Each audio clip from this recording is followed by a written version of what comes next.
All right, welcome back. It's Michael Pecoraro, Garage Guy, coming at you. I know it's been a slight delay, a little snafu in scheduling, but I'm here. I know I missed out on a couple games, so I'm here to get you back up to track on what you missed. Since the last time I've spoken to you, the Mavs have had two games. One game in which there was some good and bad, and another game where it was just bad. But we'll get to that. I want to start off by saying, since I haven't talked to, gotten on an episode here in the last 3 or 4 days, I've actually gotten some people that have reached out to me asking when the next episode is coming out, which is weird to me because this was something I started for myself. I didn't think that people would actually tune in. It's just a way for me to get my emotions and venting or whatever, my passion for the Mavericks out. But it's cool that people want to listen in, check in, and follow up. So that's awesome. So thank you. I appreciate that. And I'm going to get started right now because the Mavericks had a big game on Saturday. Not a big game because of their opponent, but a big game because they could not miss. And that was fun to watch. First half of that game versus the Golden State Warriors in San Francisco for the first time at the Chase Center was exhilarating. The first half was high scoring. The final score was actually 141 to 121. Mavericks did a ton of good things.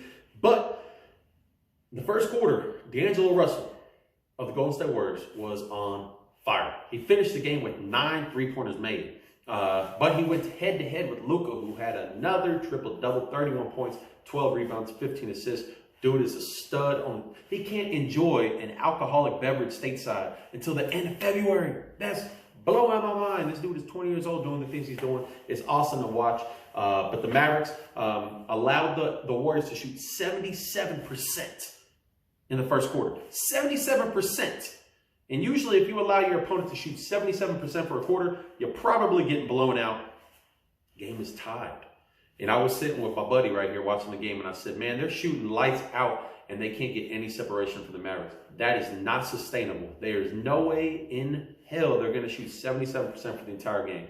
And they didn't. They came back to earth, and at that point, Mavericks started to pull ahead. So they shot 77% in the quarter and couldn't get any separation. So that speaks to the Mavericks' toughness, the mental toughness there, just to realize you're on the court, or you're on the road. You're playing against a team that's in Fuente. They're hot. They cannot miss, and you're not allowing them to get any separation. So that was huge for the Mavericks. In opposite terms, the Mavericks were somewhat on fire themselves. They made 24 three-pointers, which is a franchise record for the Dallas Mavericks, and they shot 47% doing so. Those are some great numbers. The ball was hopping around. That fluid motion offense that Carlisle has the guys running was nice to watch the ball movement. Tim Hardaway Jr. got a shout out on him. Big game for him, 27 points. We had Seth Curry was hitting 17 points in front of big brother Steph on the sideline, so that was cool to watch. You had DeLon Wright, another game in which he's recorded 3 steals. Porzingis, not the biggest, flashiest game, but he hit 4 three-pointers and recorded 4 blocks. So he was spreading the court as well as being a key rim protector for the Mavericks, which is fun to watch. I want to get to Dorian Finney-Smith, team high plus 26. So that means when he's on the court, the Mavericks outscored the Warriors by 26 points. That is huge. And Dorian Finney-Smith is one of those guys that he doesn't always get the credit that he deserves, because this is a dude that always takes on the toughest defensive responsibility. He always takes off the hardest player to guard, the best player on the opposite team. And he comes back on the other side of the court and he's hitting his threes. He's a smart player, high basketball IQ. So it's fun to watch him. Undrafted dude, worked his ass off to stay in the league, and he found a spot with the Mavericks as a starter, which is really cool to watch.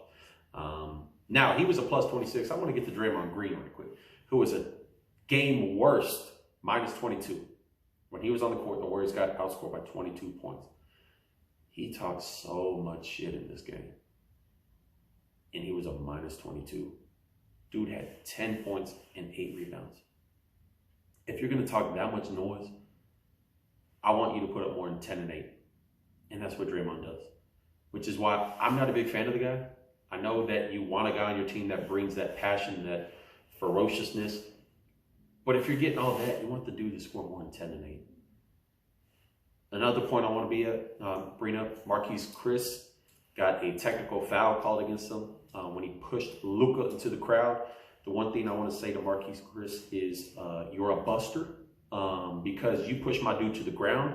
My guy got up, was John back at you, and you had your fist balled up like you were going to punch him in the face while you're backing away with the dude separating you. That's fake. That's phony. That's soft. If you're gonna push a dude to the ground like that, stand straight up. Don't back away from him. That's weak. Come on now. You should be fined $35,000 for just doing that. Okay. That's enough of that game. Mavs won 141-121. They're supposed to win that game. Defense was not great. It wasn't, but a lot of that is just because the Warriors came out on fire. I mean, hell, you shoot 77% in the quarter. I mean, you win that game when you allow that. That's a good thing. So we got the win. We followed that up, second night of a back-to-back, going to LA, playing the Lakers, the top in the West Lakers, and we lay an egg. It seemed like it was a double-digit game from the jump start. It's like we started down 10-0. We just could not find a way to get closer. The Lakers just had us at arm's reach. They're kind of like, big brother to little brother, where they just had their hand on the Mavs, and the Mavs were trying to get closer, and they just couldn't do it. They just stayed far enough away that Mavericks couldn't cause any damage. It was a weird game. It just seemed like the Mavericks were. It looked all of the third game in 4 nights, which it was. This was the third game in 4 nights for the Mavs. It looked every bit the part of it. Luka was short on all his shots. Actually shot a couple of air balls, and usually when you see that, you see a guy shooting and he's hitting front rim. That means he's not getting his legs underneath the shot. That's what it looked like. Luka did just miss the previous 2 weeks due to injury, and he came back third game in 4 nights. So it looked like it wasn't a strong performance by him. But the Mavericks' defense in the paint was atrocious. Allowed way too many easy looks. They made Dwight freaking Howard look like Superman. The Superman, Shaq. Mavericks made him look good. He got easy dunks, uncontested. There wasn't a guy within 5 to 7 feet of this dude. He was just controlling the paint, which was disappointing. But all in all, I don't take too much out of this game. I mean, do you want to chalk it up as a loss before the game's even played? Hell no. You want to win every game you play. But at the end of the season, am I going to look back and say, oh, well, on Sunday, December 29th, the Mavericks lost against the Lakers, and that's a game they needed? No, they played a better team on that night, played a tough team on the road, second nights of back-to-back, third and fourth nights.